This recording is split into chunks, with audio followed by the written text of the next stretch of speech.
So in this section, I'm going to tell you about something that's called de Broglie wavelength.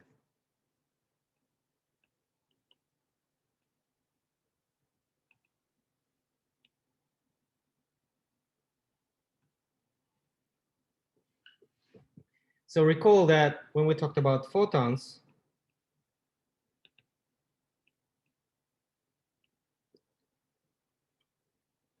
they obey this relationship that relates their wave property, the wavelength, to momentum, which is more commonly which is what we commonly think of as a particle property, or equivalently P lambda equals H. So this relationship was proposed long before all the double slit experiments, but nevertheless, it already builds into it the notion of a wave-particle duality because, well, it describes a particle in terms of its wave properties, namely wavelength. And so this says that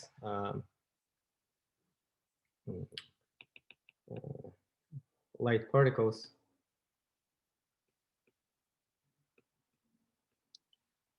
have momentum given in terms of their wave properties. Okay.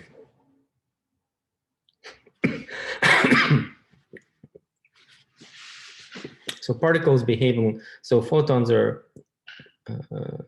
particles that have a momentum.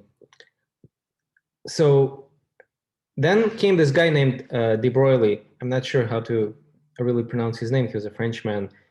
In America, we call him Louis de Broglie. And he said that he proposed the idea of matter waves. So this was before Davis and Germer experiment. So he was kind of ahead of his time. And he studied Einstein. He studied his relativity theory very deeply. And by thinking about all these things, he said, you know what, could it be that things that we normally think of as particles, like electrons, that they behave as waves? So de Broglie proposed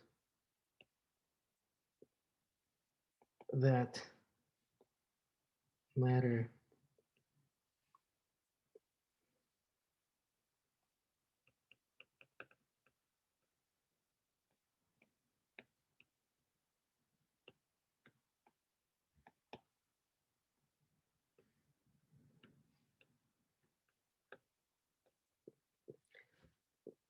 and moreover, not only they behave as waves, but being waves, the wavelength of those waves is given by the same relationship as the one that photons obey, but just turned on its head.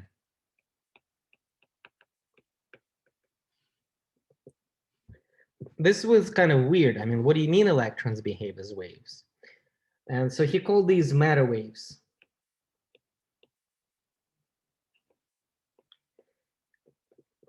I already presented this idea to you, so I'm jumping back in history. This is known as de Broglie wavelength.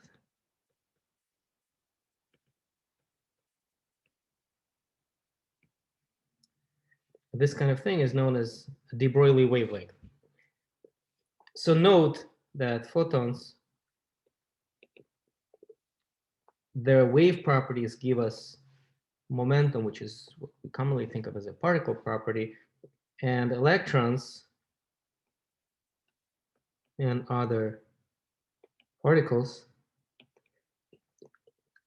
their particle properties, namely momentum, give their wave properties. So this was really new, to have a wave property of a particle. This happened in 1924. In 1927, Davison and Germer conducted their experiment. I think it was done at Bell Labs, actually. And that experiment showed that electrons do indeed behave as waves because we see diffraction pattern. And then people took de Broglie's idea seriously, and he got a Nobel Prize because he was seen as kind of ahead of his times. But this proposal of matter waves that have this relationship, this was done in 1924. And at that point, it wasn't clear what is this a wavelength of? Like what's waving? What kind of waves are they? In 1925, Schrödinger proposed his famous Schrödinger's equation that describes the behavior of the wave function. Even he didn't really understand the meaning of the wave function. The meaning of the wave function that I presented to you over the last couple of lectures, including their probabilistic interpretation, was canonized later and became known as the Copenhagen interpretation of quantum mechanics. So the quantum mechanics that you're learning is the canonical interpretation of quantum mechanics known as the Copenhagen interpretation. Now we understand that de Broglie wavelength is the wavelength of wave functions. So now we don't even need to invoke this term de Broglie wavelength. We can just talk of wavelength of a wave function if a wave function happens to have a well-defined wavelength. But the term nevertheless stuck around, and it is useful. We will still refer to de Broglie wavelength. So now we understand what this wavelength represents. It represents the wavelength of the wave function. So let me write that down. So de Broglie wavelength of a particle is the wavelength of its wave function.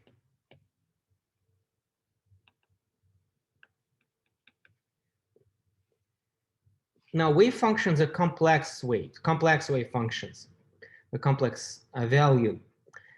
And we will study complex valued functions on Monday. For now, let me suppress the fact that it's complex. Let me just draw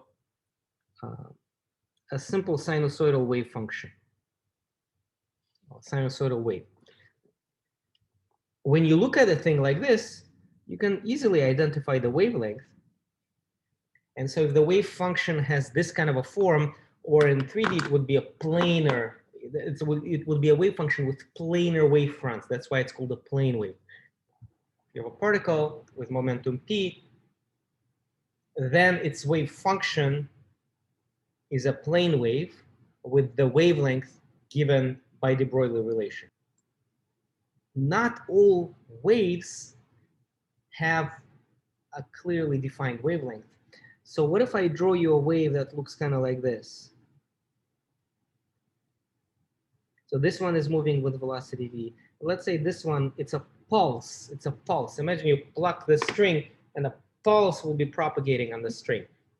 And I ask you, what's the wavelength here? What's the wavelength of this thing? You can't really tell me what the wavelength of this thing is, right? So we have to be careful. When we speak of de Broglie wavelength of a particle, that only represents a particle whose wave function is a plane wave or sinusoidal wave. So if the wave function of a particle is a sinusoidal wave, then we can get momentum of that particle as h over lambda, and vice versa. If it's a particle that has a well-defined momentum, then its wave function is a sinusoidal wave with a wavelength given by the de Broglie relationship. We will see later that not all particles have well-defined momentum. And what that really means is that if you do measure its momentum, you're going to get a distribution of outcomes. The wave functions of those kinds of particles are also have a distribution of wavelengths. So in your homework, you study how to create any waveform that you want through a superposition of sinusoidal waves. Functions that don't have a well-defined wavelength, all signals that don't have a well-defined wavelength, they're made up of a superposition of sinusoidal waves with some kind of a distribution of wavelengths. So I won't say much more about this. Now, also recall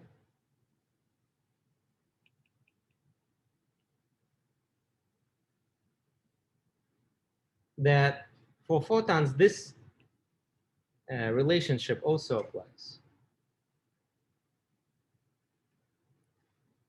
And we can apply, we can turn this on its head also. So again, this applies for matter waves. And you would say the following thing. Oh, sorry. You would say the following thing. You would say that the frequency of a particle is given by its energy over the wavelength. Nowadays, we understand that this refers to the frequency of the wave function of the particle. So just like I said, that the Broglie wavelength of a particle is the wavelength of its wave function, right? If it has a well-defined wavelength. So I guess we can call it de Broglie frequency. I'm not sure if that's officially called de Broglie frequency, but I will call it that.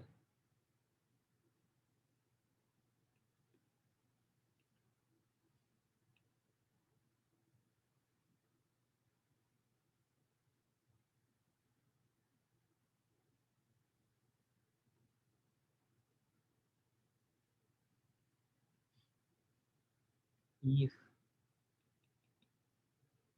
it has a well-defined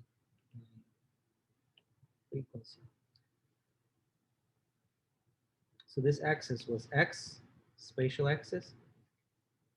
And so wavelength refers to its periodicity, but waves, they are two-dimensional functions. They're functions of both space and time. This was a snapshot graph at a particular time. I can also draw a history graph at a particular location. And then this would be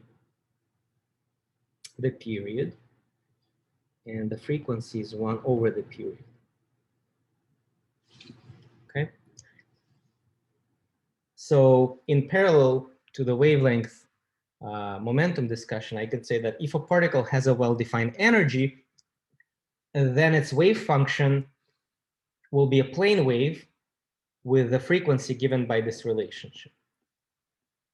And vice versa, if the wave function of a particle is a plane wave with a certain frequency, then that particle has an energy given by that formula.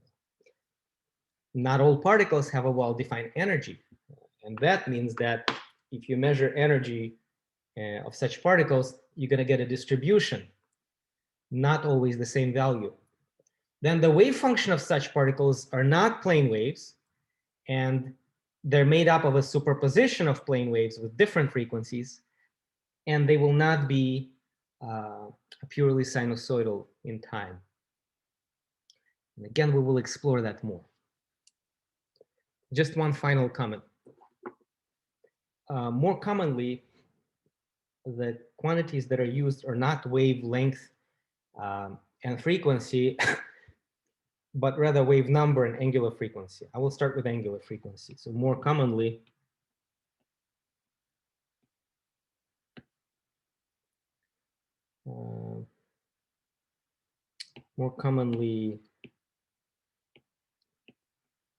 used quantities are, first, angular frequency,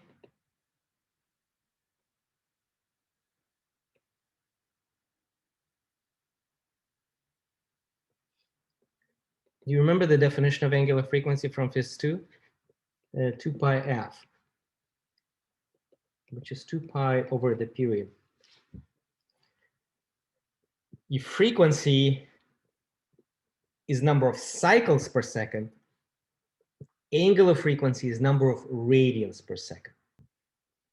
And applying that to the energy frequency de Broglie relationship, you can divide and multiply by 2 pi. This is omega. And this kind of a quantity, h over 2 pi, it's encountered in quantum mechanics very often. So there's a separate letter for this. So h bar, it's called h bar, equals h over 2 pi. If you're a physics major, you may be smiling right now. And if your homework partner is not a physics major, please explain to them this inside joke. And so in terms of h bar and omega,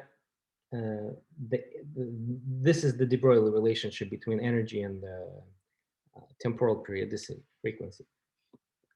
For the spatial part, instead of working with wavelength, you can work with wave number.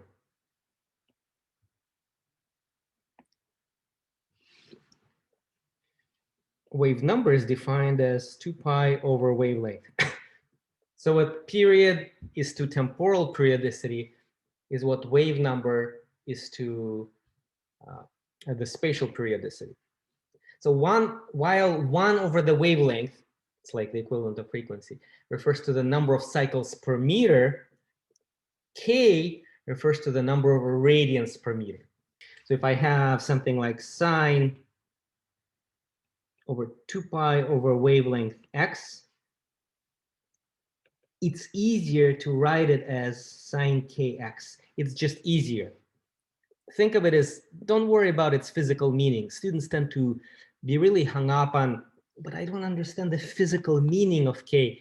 Don't worry about it too much. It's just a shorthand, okay? It's just a shorthand so that we don't have to write this crap right here. We just say that, let me repackage it as 2 pi over the wavelength. Back to quantum mechanics, the Broglie relationship says this, and in terms of wave number, I can write it as this. This becomes k, and this is h bar. And so this is h bar k. P equals h bar k. So in summary,